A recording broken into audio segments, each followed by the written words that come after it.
اخويا انا كاتب كده؟ مستحيل. كده والله لا كده يا ست. لا اهدي. لا، ادي الورقه دي لاي حد يقراها، ده انا ما اعرفش حد هنا، ده انا هتوه. مستحيل. بقول لك ايه؟ انا هروح اجيب حاجه واجي. انت هتسيبني هنا؟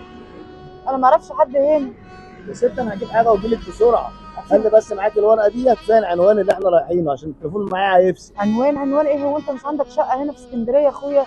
وهو العنوان دوت بس انا نسيه. نسيه؟ هجيب حاجه بسرعه انا واجي لك. طب خليكي خليه قاعده معاك. مستنياك. لا خليه عشان لو تهت ولا حاجه تبقى تعرفي العنوان. لو اتاخرت عليك يا ست. ما تتاخرش عليا الله يخليك. مش هتاخر عليك، هجيب حاجه بسرعه واجي. يلا خليكي زي ما انت هنا.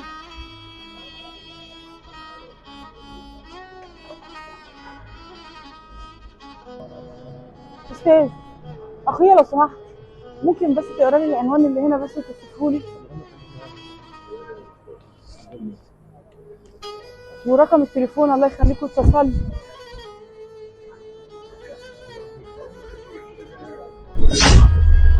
انت منين يا انا من بني سويف. من بني سويف؟ جيت مع اخويا، واخويا قال لي هيروح يجيب اكل وداخل الحمام ومستنياه بقالي ساعتين. ايه؟ انا عايزه بس العنوان بس اخويا، ربنا يبارك لك. هو ده يا اختي ده مش عنوان. امال ايه ده؟ ازاي؟ إيه؟ حضرتك بتعرف تقرا؟ طبعا بقرا طبعا. ماشي بس مكتوب ايه طيب؟ عنوان. طب يا اختي انت ليك اقارب هنا ليك انا خايفه عليه، انا خايفه عليه تكون العربيه دست ويكون جرى له حاجه. دلوقتي اقفل بس دلوقتي كده شويه اكلمك. يلا انا ما اعرفش حد هنا. بصي يا اختي. ايه؟ انت انا مش عارف صراحه، انا مش عارف اقولها لك ازاي. يا اختي هنا مفيش عنوان. هو كاتب. انا مش عايز اقولها لك صراحه، يعني هو المشكله ان هو كاتب اللي يلاقي حضرتك ايه؟ يوديكي دار مسنين. ايه؟ دار مسنين؟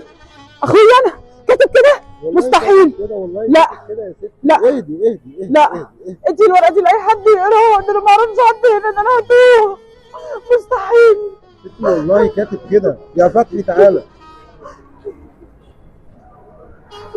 يا اخويا الورقه دي الله يخليك. يا الست دي يوديها دار مسنين. يا لهوي. اهدي.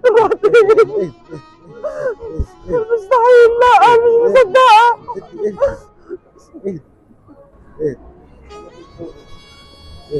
معلش والله اعلم. انا مش عارف صراحه، يعني انت حضرتك من بني سويف؟ وهو قال لي تعالي هنا وعنده شغل وعنده شقه وسابني بقاله ساعتين. مستحيل هو يعمل كده. لا مش مصدقه. انا مش عارف صراحه. انا ما عارف صراحه، يعني مش عارف اعمل ايه والله. حيره. تقدري تروحي بني سويف ولا في مشكله من مروحك بني سويف؟ انا واخويا ما اعرفش، ولا اعرف اروح ولا اعرف اروح ولا اعرف اجي. يا حاجه انا بس لقيت واحده رجاله كبيره ابوها كده يعني كانت شايفه كده.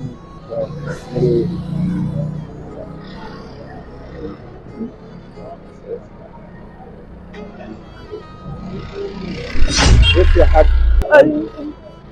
عشان يعني ايه الوقت زي ما انت شايفه الدنيا خلاص الوقت مس. لو عايزه تقعدي في ضيافتنا مفيش مشاكل. قلت لك الحاجه واخده بالك، حابه نركبك ونوصلك، يعني نشوف نركبك ايه ولا هتركبي ايه ولا هتحتاجي فلوس. اخويا ربنا يسترها معاك يا اخويا. ركبني بني سويف، انا مش هقدر ابات اخويا في مكان انا ما اعرفوش. ركبت الله يبارك لك يا الدنيا ارجع اشوف فيها.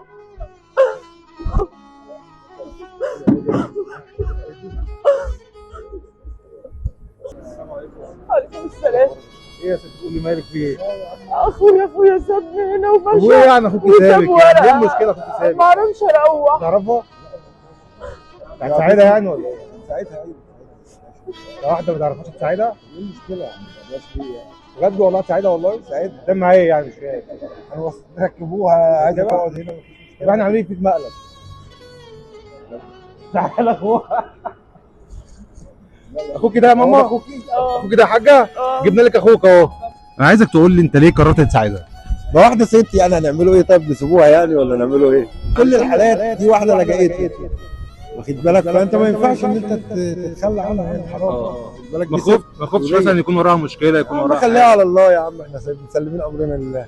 انت عمر اللي بيعمل خير ما بيقابل شر. الله عليك. دي تجربه اجتماعيه، كنا عايزين نشوف موقفك ونشوف شهامتك، يعني عندك شهامه ولا انت هتسيبها وتمشي؟ بس ما شاء الله عليك، يعني صدمتنا بجد برد فعلك والله وموقفك. اذا انا اتصلت لها بالمدام على طول والله يعني. شكرا ليك يا ربنا باشا. يخليك. موافق ان احنا نذيع الفيديو ده؟ نذيع؟ تمام يعني ضن؟ شكرا.